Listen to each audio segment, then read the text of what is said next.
Greetings from Costa Rica. My name is Matt Rosensteele. I'm with Coldwell Banker Tamarindo Realty.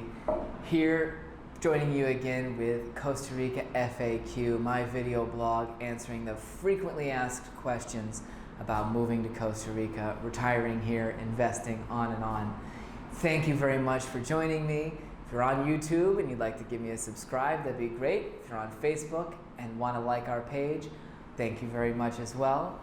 I'm broadcasting live today from Tamarindo here in Santa Cruz, Guanacaste, Costa Rica. I've been here since 2008. Please feel free to send me any questions by email. My address is matt@cbtamarindo.com, whether they be questions about what you're seeing here, Costa Rica in general, etc.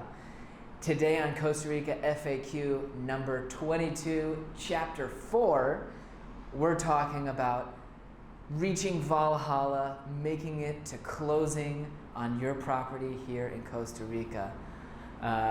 We've chunked up the buying process now into 4 separate chapters to try and make them a bit more digestible and enjoyable. If you haven't seen them previously in this playlist, you can see the first 3 steps. Chapter 1, we address some of the basic questions about titled land versus concession. Chapter 2, we talked about the process of making an offer, gave a couple thoughts on negotiating a price here in Costa Rica.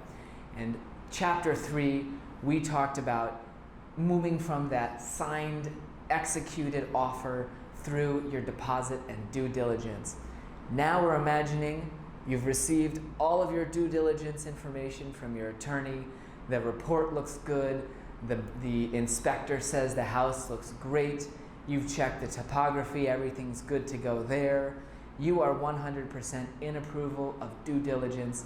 So you've approved, which importantly, and in most sale processes here, would now mean that you have a non-refundable deposit on hold with an escrow service here moving towards closing. So really, at this point, you are committed financially to buying this property and moving towards a closing date. When is closing going to be? Well, as we've hammered home a billion times throughout this mini-series, another element that you can determine in your offer is exactly how long the closing timeline will be. Today, I'm going to look at that timeline, and we'll look at 3 really simple questions. First of all, making your balance payment. Second of all, closing statements. We'll talk about those. And finally, do I need to be present for my closing here in Costa Rica? So anyhow, let's imagine we've approved due diligence. The closing timeline is usually, again, as a generalization, somewhere between 45 or 60 calendar days, set from the date that you first executed that initial offer, that option to purchase agreement that we discussed in chapter 2 of this little series. Anyhow, that's a generalization based on the usual condo or home sale. You might very often see that that's either stretched or shortened depending on the type of property. If you're buying a simple lot where you know the boundaries are set well, there's not too much to examine, and really the financial aspect is much smaller so that you're going to be able to make payment easily, you might see a very shorter closing timeline. In other situations, if you're dealing with a home that's on a concession, right on the beach, a massive property with all kinds of legal issues involved, you might see a much longer closing timeline to allow for those to be addressed. But as a general rule, I'm going to say closing is 45 to 60 calendar days from executing that offer contract, the option to purchase, through which we're going to the sale. You've approved due diligence. All you have in the escrow account that you're using is your deposit. First of all, to prepare for closing, the biggest item to get ready, obviously, will be sending in your balance payment.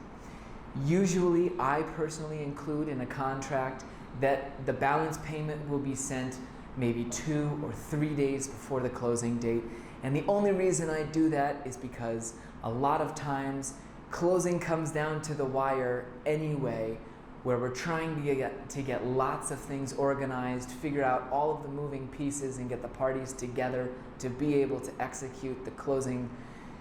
You need to be all parties need to know that the balance payment is on hand and ready to go, so that you can set the closing exactly where, when, who's coming, get the deed ready, etc.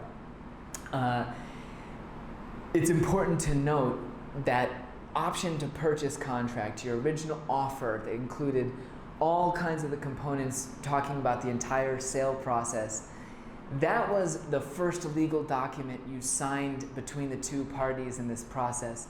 The next document that you're signing at closing, the transfer deed, that's the real important one for which your public notary, the person handling the transaction who represents the buyer's interests, is really accountable.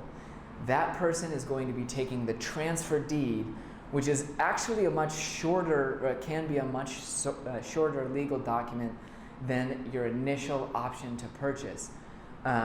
This transfer deed really, all it needs to say is, this party met with this party under these conditions to sell the property.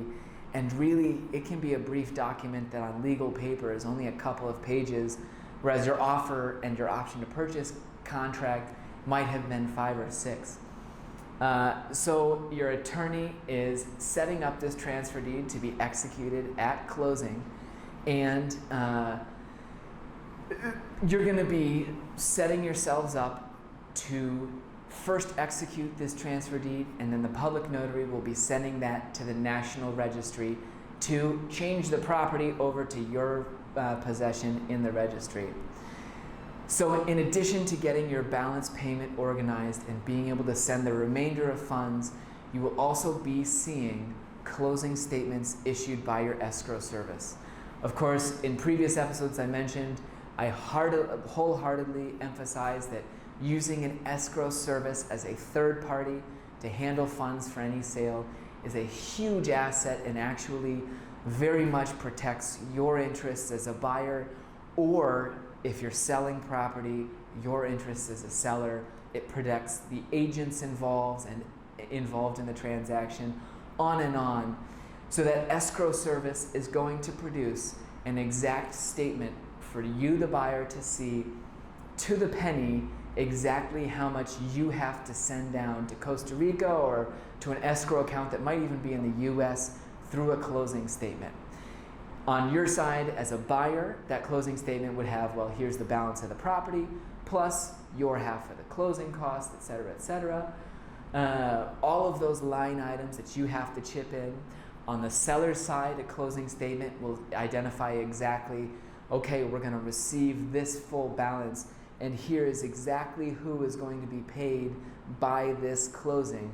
The agents involved, the attorneys involved, the national government, their taxes, on and on. The closing statement has to be signed by each parties for the escrow service to say, okay, I'm ready to close now. This transaction is approved by everybody. So you should feel secure in that even after approving due diligence, you're still looking at signing the final closing statements before you close on the property. So you've gotten your closing statement, you say, yes, these amounts look good. You wire your balance payment down. It's time for closing. Good and bad news is that you don't actually have to be in Costa Rica to close on your property if you're buying through a corporation.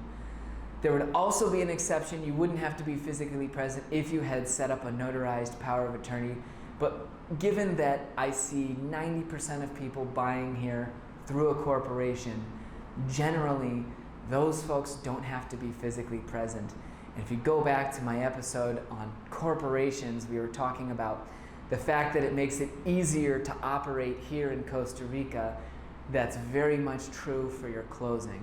You can enter into your contract and acquire a property without returning to Costa Rica to sign the transfer deed yourself. Instead, Your corporation, through a proxy agreement, can assign the ability to accept the property to somebody else. Usually, your attorney will assign that to somebody in their office, and closing can often be the legal assistant from one of the representatives signing a document with the legal representative from or a member of the attorney's office of the legal representative of the other party, because neither has to be present. And oftentimes, if you've invested in property or decided to buy, it was during a trip here. 45 days later, you're back in the US, Canada, Europe, Tanzania, wherever. You're not here. Don't worry about returning. If you're buying through a corporation, you can very much close without being physically present. The parties get together, sign that simple transfer deed. The deed gets sent to the National Registry. The escrow service agent gets advised that we've successfully executed closing. Money gets dispersed. Dawn happens, the birds sing, everything crystallizes, and you've purchased your property here in Costa Rica. Next on Costa Rica FAQ, and I've got some more energy, we'll be talking about the following steps. So you've just bought, what do I do now? That'll be in Costa Rica FAQ 23 or 24. Anyhow, have a great day. Thank you very much for watching today. In summary, we talked about those last steps towards closing. You've approved due diligence, you're making your balance payment, getting closing statements, and potentially not even coming to be present for closing, but allowing your attorneys to handle it. Thanks very much for tuning in today, and feel free to send me any questions to my email, matt@cbtamarindo.com. My name is Matt Rosensteele. I'm with Coldwell Banker Tamarindo Realty. Once again, thanks for tuning in. Have a great day, and pura vida.